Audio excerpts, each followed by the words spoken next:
Hi, everyone, and welcome to this week's episode of Humor in the C Suite. My guest this week is Mark Gasparotto. He is a leader, development professional, entrepreneur, author, speaker, and decorated combat veteran. He is a man for all seasons, combining theory with practice, art with science, and experimentation with reflection. Mark is the president of Gasparotto Group, a boutique consultancy that provides clients with customized pragmatic and evidence based leadership solutions. Mark combines his 10 years of entrepreneurial experience, 20 years of uniform service as a combat engineer officer, and a master's of leadership to deliver impact and practical leadership insights for over 1,000 clients. Mark was awarded the TEC Impact Speaker Award for 2020. He is the co-author of Clearing the Way, Combat Engineers in Kandahar, which is now an award-winning documentary film. Mark has a duty to share his hard-won experiences in the service of building stronger communities. He does that by helping people and teams to struggle well and clear the way to live, learn, and lead into their potential. I have to say, I had the best conversation with Mark all about how he used humor to diffuse, I should say, tense situations, both in combat and in leadership. We just had the most interesting talk, and you guys are going to love it. So give it up for Mark Gasparotto.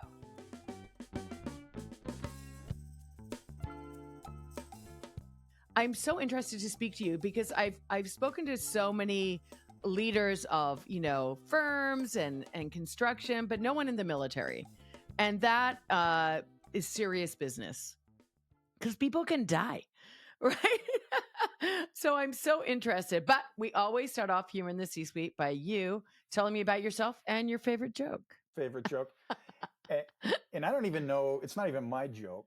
That's But okay. it's one that gets repeated at my house. And so my youngest daughter is 19 now. So about 10 years ago, she's with her cousin.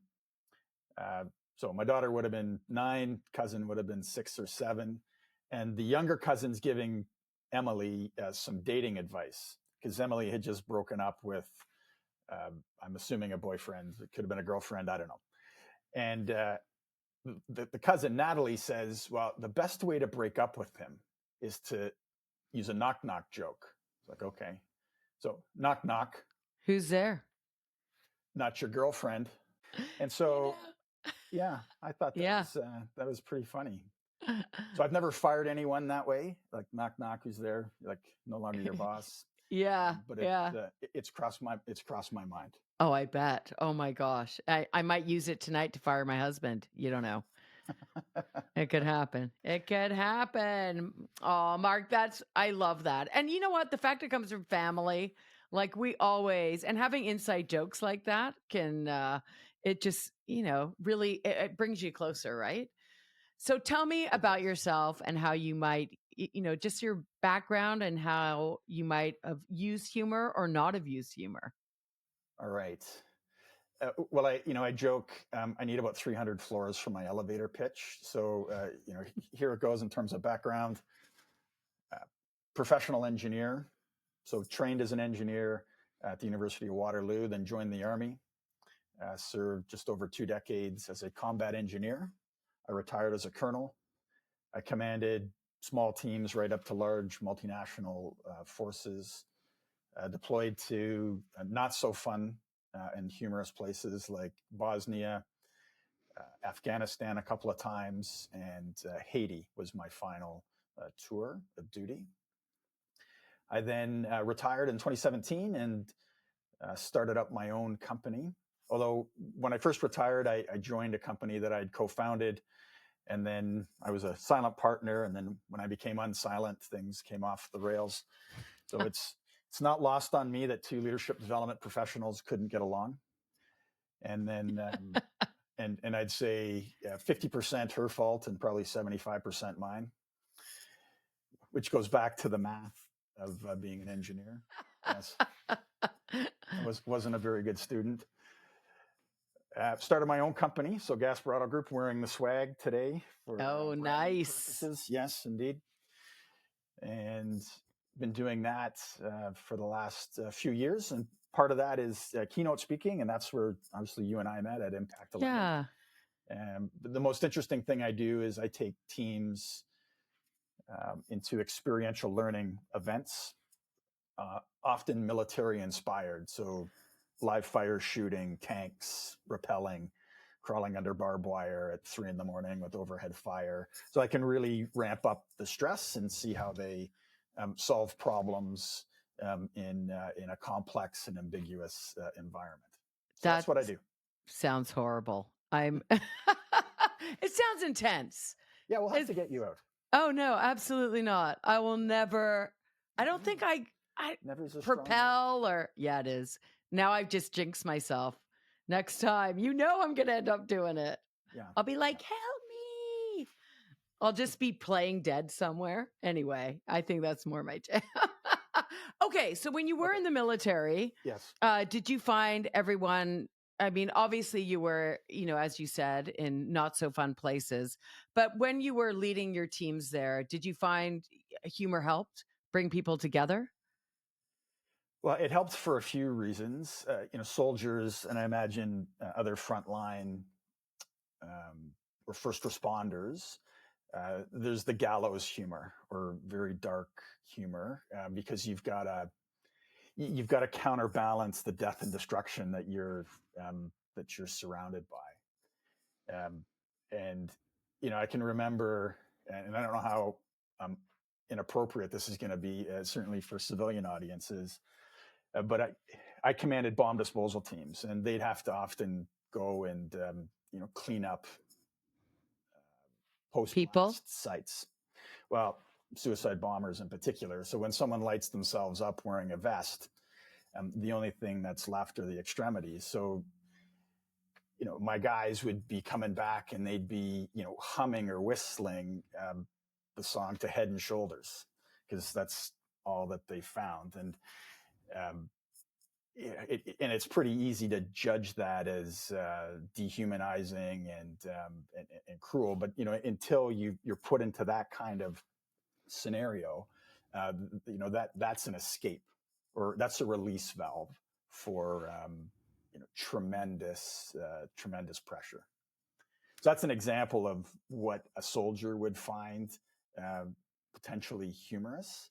I remember the very sad events when Kabul collapsed, and people were being airlifted out. And you remember a couple of Afghans tried to climb on the plane as it was taking off, and then they fell off. Well, within a day or two, the troops had T-shirts with a plane and someone falling off of it. Right? Wow.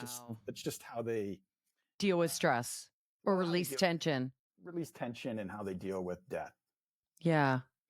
Yeah, it's so interesting because humor can play so many different parts in someone's life and so many different experiences. So, and now that you're not in a combat zone and you're running your own companies and you're teaching leaders how to lead through those intense experiences, are you finding that you can be more lighthearted, that you're able to bring more humor into your life? I would say for me, it starts with self-deprecating humor, and that's probably a safe place for most people because it's directed at you, and you can make fun of yourself now, providing you're not turning yourself into a punching bag. Okay, Yeah. that I would say is unhealthy. But if you're a reasonably strong personality, confident, competent, when you can poke fun at yourself, it demonstrates that vulnerability. It allows you, and that precedes trust, right? And trust being the number one determinant of team effectiveness.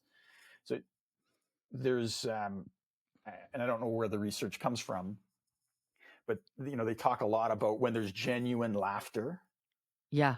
for that to be present, and you're a stand-up comic, right? Yeah. Like for that to be present. So it's not this coerced laughter or nervous laughter, but when laughter is genuine, it demonstrates that there's a real connection amongst that group. Maybe there's an inside joke to it. So there's a shared understanding, shared experience. And it also demonstrates that there's a safe place to be vulnerable, either by laughing or by inviting people to laugh at you.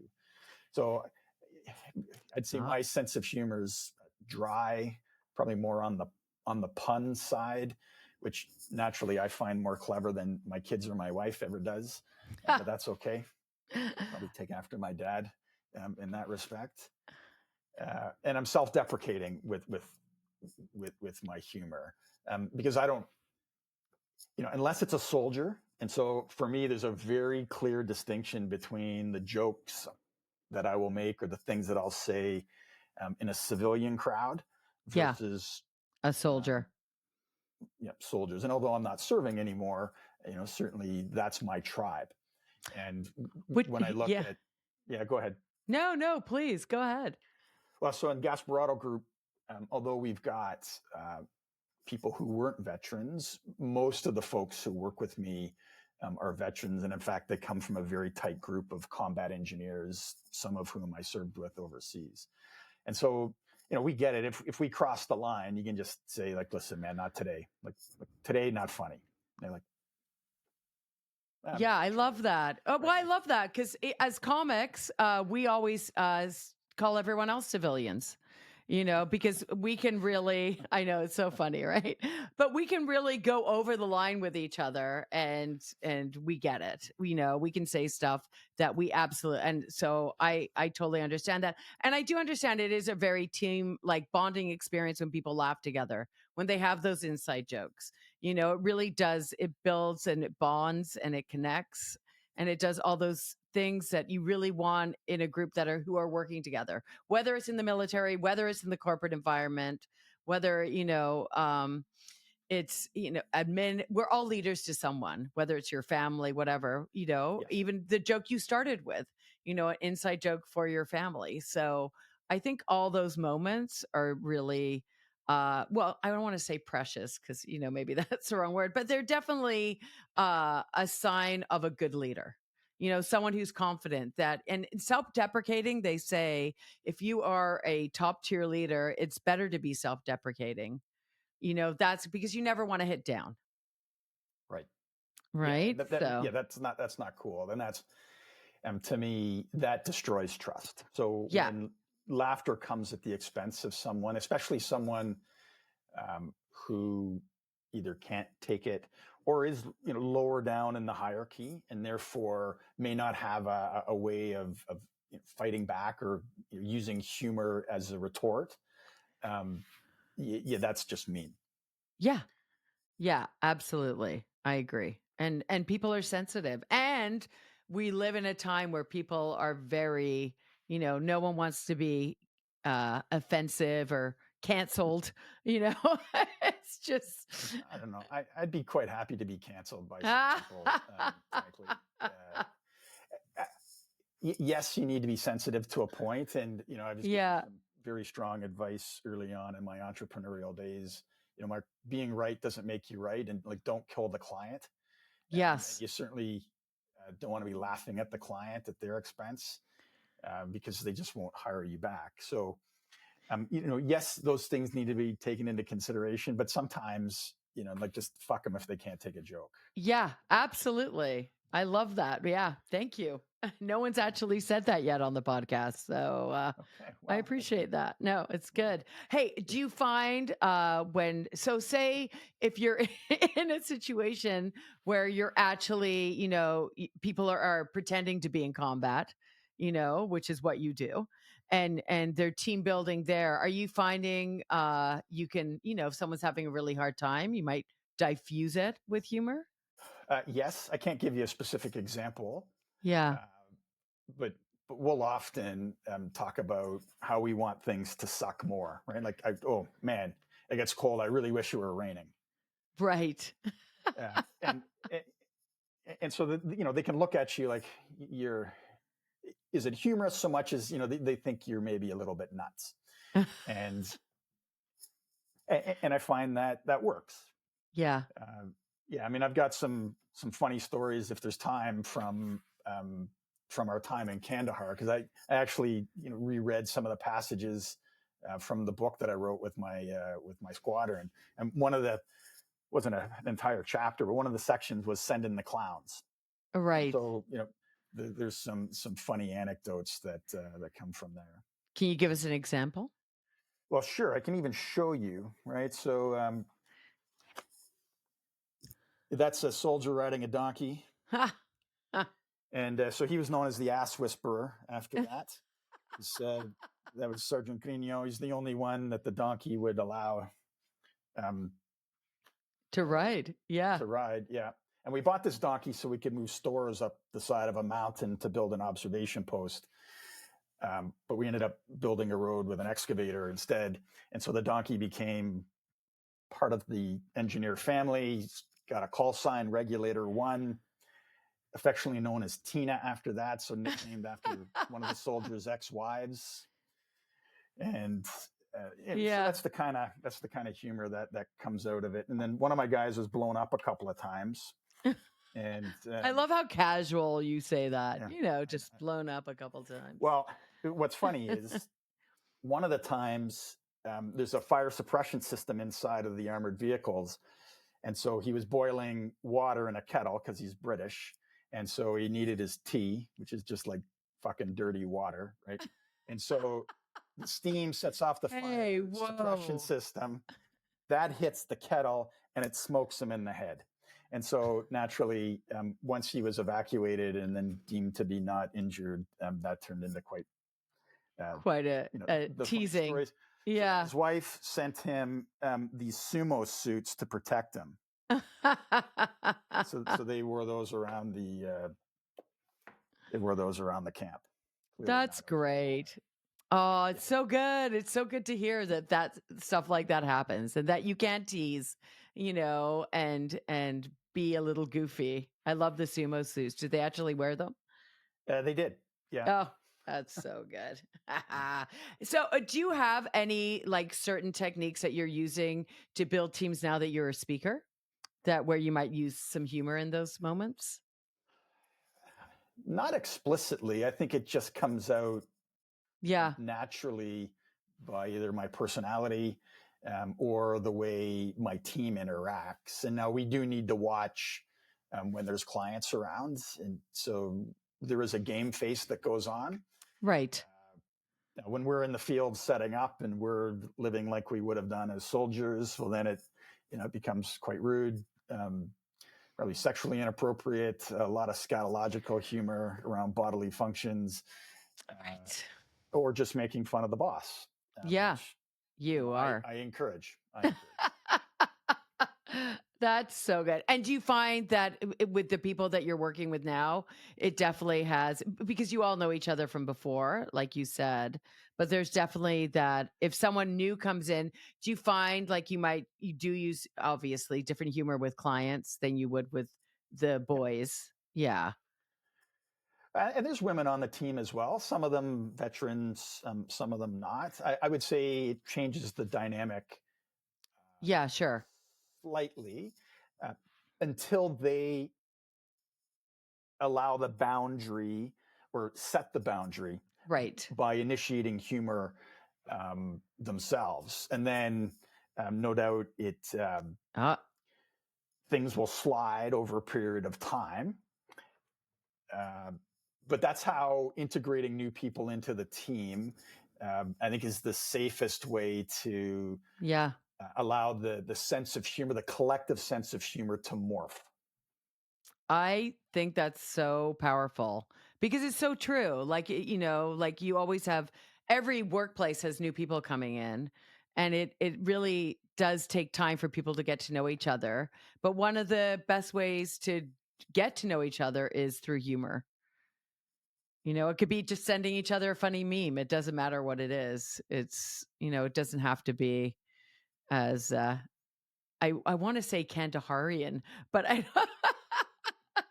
I don't know if that's a word, but It is no, now. it is now. Yeah. Exactly. Okay. Do you Yeah. have any specific techniques that you use with your people or when you're leading teams that you find makes them, collaborate, but more?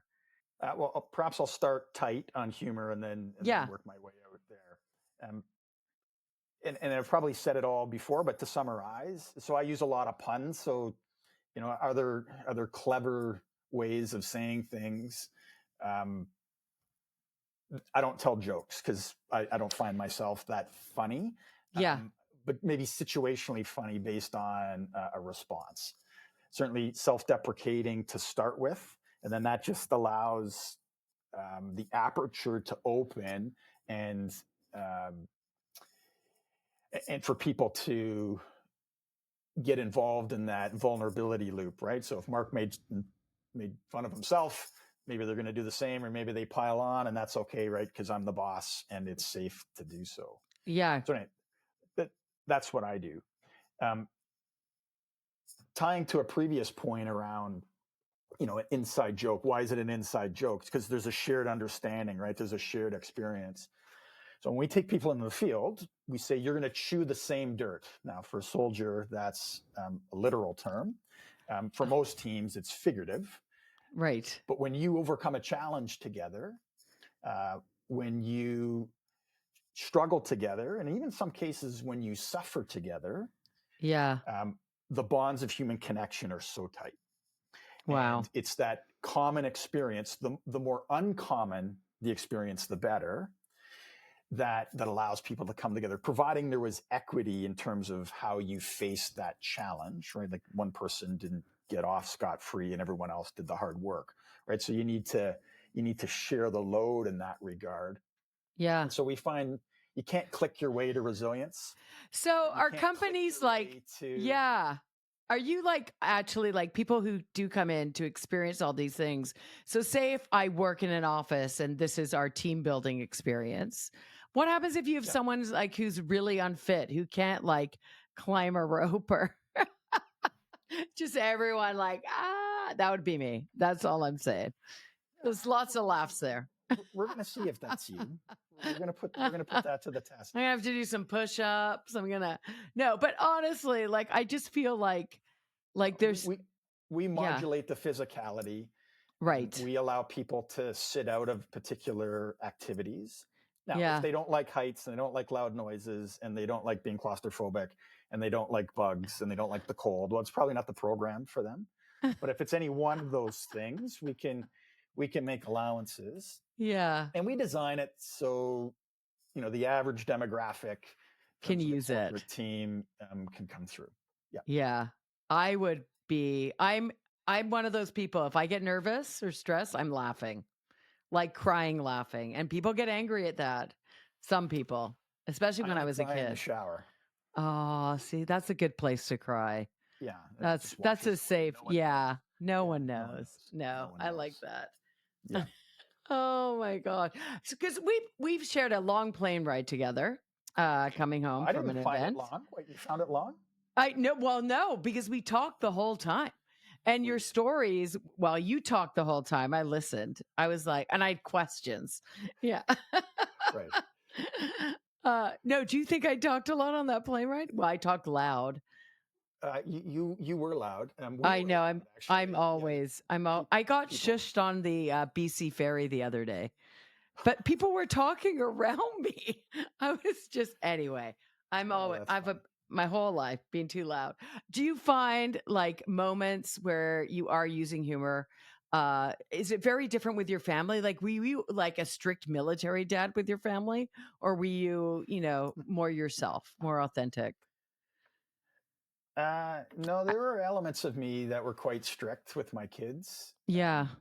I didn't want them growing up to be spoiled, whiny fucks. Um, Fair enough. really, I think that's every um, parent's dream. because I saw starvation, right? I saw kids abandoned by their parents or orphaned because their parents had been Yeah. killed. And so when Yeah. I came home, I couldn't stand to see food wasted. I couldn't, and so I was strict about those things.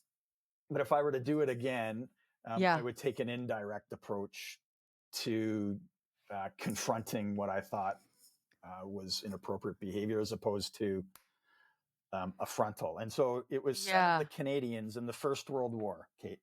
Yes. If you remove the word fuck and frontal, Canadians soldiers would not be able to speak or attack. So So, some historical humor, perhaps. Uh, yes, yes. so with my kids, everything was a frontal, and Yeah. I've I've become more emotionally competent as I've aged, and so Yeah, of course. I'm more indirect in my approaches. I had my first 2 kids, when I was, like, in my early 20s, but I didn't have my 3rd until I was 30. Same dad. I know, I'm amazed as well. Doesn't matter. But what I do find is, like, I was definitely a different parent. And circumstances changed. Like, we call her, the 3rd, we call the rich kid, because I actually had a career by then, and we had a Right. bit of money by then. When the first 2 were born, we were just putting my husband through school, and, but we all laugh about it now. So it's definitely, you'll be able to be like the grandpa you always eventually, and they'll be like, why weren't you like that with us? And they'll be like, yeah, because I'm a different person. Yeah. Yeah, I'd say things are much better.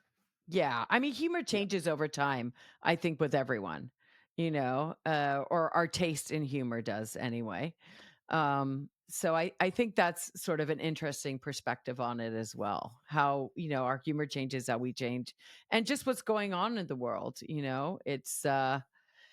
It's pretty intense right now. Do you find, like when you are dealing with, well, I guess your keynote speaking, your clients, because you do a lot of sessions and workshops and Yes. stuff, do you find keeping them engaged? Do you ever use humor in those sort of moments? Are you fine, other than self-deprecating? Well, I've been told that I needed to lighten up my one keynote, Yeah. which pulls from my time in Kandahar pretty significantly. So that Yeah. was, Ivy's, um, her foot stomp marked, like, this is a very strong hint. You need to take them on on more of a journey, and so they just don't Yeah. feel like they've been blown up by the end of it. So I do Right. have some humor in there. It Yeah. is self-deprecating. I say my kids accuse me of smiling as much as Batman. Oh, okay. That's great. And then I asked the audience to count the number of times I smiled during the keynote. That was something Ivy told me to do. Yeah. And at the end, I show an emoji of a Batman and a smiley face, and I ask, hands up if I smiled 3 times. Oh, that's a So great survey. yeah, that's some very explicit Yeah. humor that I've had to insert. The other stuff is more dry. So I'll give you an example. It's not in my keynote, and this is going to take a minute Yeah. No, go um, ahead. We've got to lots of time. to set up. So for Christmas Day, no, Yeah. before that. So there's something called boot bands, and so these are Yeah. elastic things with hooks that you put on the top of your boots, and you blouse your pants underneath them, right? So it gives a uniformed look for a soldier. I wasn't a fan of them, so not in the field anyway. So I didn't wear them, but I was always getting in trouble, even as a major, for um, not adhering to the dress code. And my boss was a bit of a stickler for that. We love each other now, but at the time, well, because Mark had to do everything in a frontal attack, so I would just tell him why he was wrong, right? So, which other people found quite humorous, only because they thought I had a death wish. But on Christmas Day, Rick Hillier, who was the chief of defense staff, and Rick Mercer. So the Canadians would know Rick Mercer from this Yeah. hour is 22 minutes. Like, he's a funny man. He's a great comic. Yeah. And so General Hillier shows up and he's not wearing boot bands. So naturally, I have to take a photo of this. And I shuffle over to my boss and say, hey, Colonel, chief of defense staff's not wearing boot bands. He's like, Gasparotto? He very politely told me to go fuck myself. And so, which is quite hard. If you've ever tried, like, it's quite hard. So I don't know, fast forward whatever amount of time, and we're building a road. And during the construction of this road, my vehicle strikes an improvised explosive device. So I'm blown up. Oh God. I'm not injured, but there are some injuries. They get evacuated. We managed to self-extract so the vehicle could drive out of the minefield. And I get on the radio one last time to send a situation report. And so, I explained engineer work's done for the day. All the casualties have been evacuated. In fact, they were heloed back to the hospital. I said, and I finished it off with, and sir, the blast blew my boot bands right off. I've looked everywhere and I can't find them. Over. right? Like completely deadpan. And I'm told in the command post, people either fell off their chairs laughing or just shook their head like Gasparotto, like pushing his limits again. And so my boss comes back on the radio. He just acknowledges, doesn't say anything. So I drive back to base. He greets me and he just shakes his head. I said, "Sir, can you really be angry at a guy who's just lost?" That was, in fact, the 6th of my 9 lives that I lost that day. So, um, Yeah. without I humor, I would have found that experience very dark. Yes. Oh my Parts of it gosh. were, parts of it were, a lot of it Yeah. was, Yeah. but humor has really helped me like come through that. Because frankly, panic is contagious, and on the Yeah. flip side, sense of humor is contagious. Yeah. Absolutely. I never thought about panic being contagious, but yeah, it absolutely is. Oh yeah. Yeah. I've been on a few rough flights. No, I've never. That's my experience of panic turbulence. I've never like had any other. I've never been blown up. And I know, like you said, like the ringing in the ears and the silence and like everything you physically go through Yeah. when that happens just sounds so intense. So the fact that you were able to do a callback to a joke that was incredible, But really. it was probably 15 minutes later after I regained composure and, Yeah. um, my heart rate went back down, and Yeah. like all of those physiological Things. effects of stress, right? So, Yeah. doing the breathing and having all of that settle. But yes, getting a joke in there was, and quite a dry one. Yeah. Um, so the gift I gave that colonel, his name's Omer Lavoie, um, we have these Bailey panels. So a Bailey bridge is something that we would have built in the Second World War. You see them in Algonquin Park. Like you see them around. Okay. Yeah. So the engineers, we have a small one made out of wood, but I put boot bands on the back. And so when he put them up in his building, I said, "So when I come here, I'll always have a set of boot bands that I can find." So I was uh, politely, the second yeah. time I was politely told to Yeah, I get bet with you were. myself. Yeah. Yeah. Those are great stories, honestly. I love them. Because it just even in like the most dire situation, that anyone would just be you came up with a good joke, which is incredible. Yeah. And are you finding like now that your life is calmer and everything, you're able to lighten up about yourself a bit more? Yes. I think that was part of my transformation, maturation. Yeah. Um, I was lighthearted, I think, as a kid. I was serious about Yeah, getting of places in course. life. Yeah. And then when I joined the army, and especially after those tours, I became quite serious. Um, Notwithstanding the fact that I would throw out these jokes, Yeah. what I thought was humorous. And then I would say since I've retired, and business has stabilized, I've managed to reduce the internal intensity, Yeah. and to find humor in more than just something crude or something super Yeah. intense. Yeah. Yeah. And are you finding like, do you have any advice for someone young who's in the military or someone, that you see at events that you're doing now who's younger than you that you would give them in terms of using humor?